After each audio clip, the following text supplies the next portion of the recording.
तिरुपति बालाजी मंदिर के प्रसाद को लेकर सियासत गरमाई हुई है। प्रसाद में उपयोग होने वाले घी की जांच एक रिपोर्ट सामने आई है, जिसमें मछली के तेल, जानवरों की चर्बी मिलाने के इस्तेमाल की पुष्टि हुई है। इस पूरे घटनाक्रम से पूरे देश में एक नाराजगी है। अब ये काम किया किसने? सबसे बड़ी बात है कि किसी ठेकेदार ने ये काम किया या फिर किसी सरकार का ये काम है। शायद सरकार का ये काम नहीं है, लेकिन एक सवाल ये भी उठ के आता है कि 350 रुपए किलो में जो घी आता है उसकी शुद्धता की क्या गारंटी है? क्या 350 रुपए किलो के हिसाब से जो घी मिलता है उसकी शुद्धता की कोई गारंटी है या नहीं? ये आपको भी पता है और मुझे भी पता है। तिरुमाला मंदिर में ये एक मामला उठ के आया है कि 350 रुपए किलो के घी की ये बातचीत है। 350 रुपए किलो घी बहुत सस्ता घी है, जिसमें शायद जानवरों की चर्बी, बीफ या पोक भी मिलाया जा सकता है, क्योंकि इतना सस्ता घी मिलना नामुमकिन है। क्या इतना सस्ता घी कोई दे सकता है? जी बिल्कुल नहीं दे सकता। ऐसी स्थितियां बनती ही नहीं। अब ये पूरा मामला क्या है? आंध्र प्रदेश के मुख्यमंत्री चंद्रबाबू नायडू ने बुधवार को दावा किया कि पिछली सरकार में तिरुपति मंदिर में मिलने वाले प्रसाद में घी की जगह जानवरों की चर्बी और मछली के तेल का इस्तेमाल किया गया। इसी साल जून में जगनमोहन रेड्डी की पार्टी आंध्र प्रदेश में विधानसभा में चुनाव हारी और नायडू ने एनडीए की सरकार बनाई। 9 जुलाई को मंदिर बोर्ड ने घी सैंपल गुजरात स्थित पशुधन लैब भेजे और 16 जुलाई को लैब रिपोर्ट आई। इसमें एक फर्म के घी में मिलावट पाई गई। राष्ट्रीय डेयरी विकास बोर्ड की फूड लैब काप ने बताया कि जानवरों की चर्बी और फिश ऑयल से तैयार घी में प्रसादम के लड्डुओं को बनाया जा रहा था। अब क्या ये सही है या क्या गलत? क्या किसी के धर्म के साथ ऐसा खिलवाड़ कितना उचित है? कितना उचित है कि किसी के धर्म के साथ ऐसा खेला जाए? किसी के धर्म को क्यों उछाला जाए? ये बात क्या है क्या नहीं? जांच में क्या सामने आया है? जांच में पता चला कि इन लड्डुओं में जिस घी का इस्तेमाल किया गया वो मिलावटी था।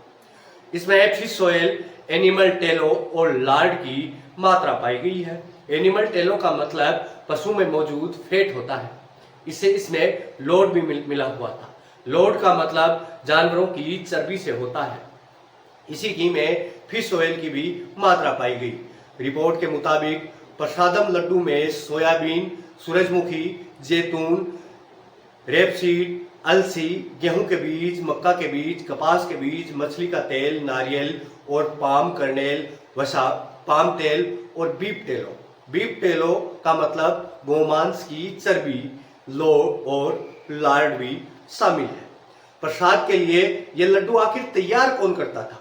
ये सवाल भी आपके मन में होगा। तिरुपति मंदिर देश के सबसे बड़े मंदिरों में से एक है।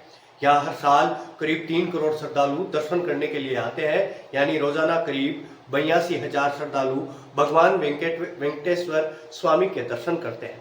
करीब 3.5 लाख लड्डू तैयार किए जाते हैं। सभी श्रद्धालुओं को प्रसाद के रूप में लड्डू दिए जाते हैं। इस पूरी व्यवस्था का संचालन उस कमेटी के द्वारा किया जाता है जिसका गठन हर 2 साल में आंध्र प्रदेश की राज्य सरकार करती है। इस कमेटी का नाम है तिरुमाला तिरुपति देवस्थानम।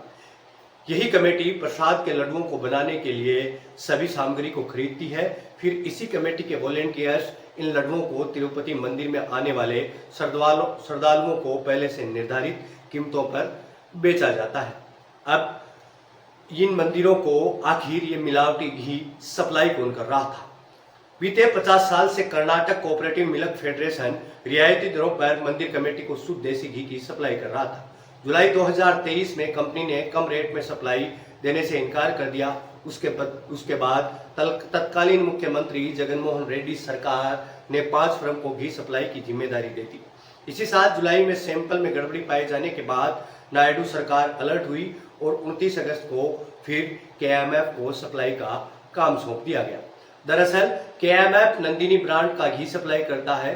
अगस्त 2023 में जब जगनमोहन सरकार थी, उस समय केएमएफ के अध्यक्ष भीमा नाइक ने आरोप लगाया था कि मंदिर ट्रस्ट कम गुणवत्ता वाला घी खरीद रहा है। इस पर ट्रस्ट बोर्ड के तत्कालीन अधिकारी एवी धर्म रेड्डी ने नाइक के आरोपों को खारिज कर दिया था और कहा था मंदिर ट्रस्ट सिर्फ उन सप्लायर से गाय का घी खरीदता है जो ई टेंडर प्रक्रिया के जरिए समझौता न करने वाली गुणवत्ता और कम से कम लागत के दोहरे मापदंड को पूरा करते हैं।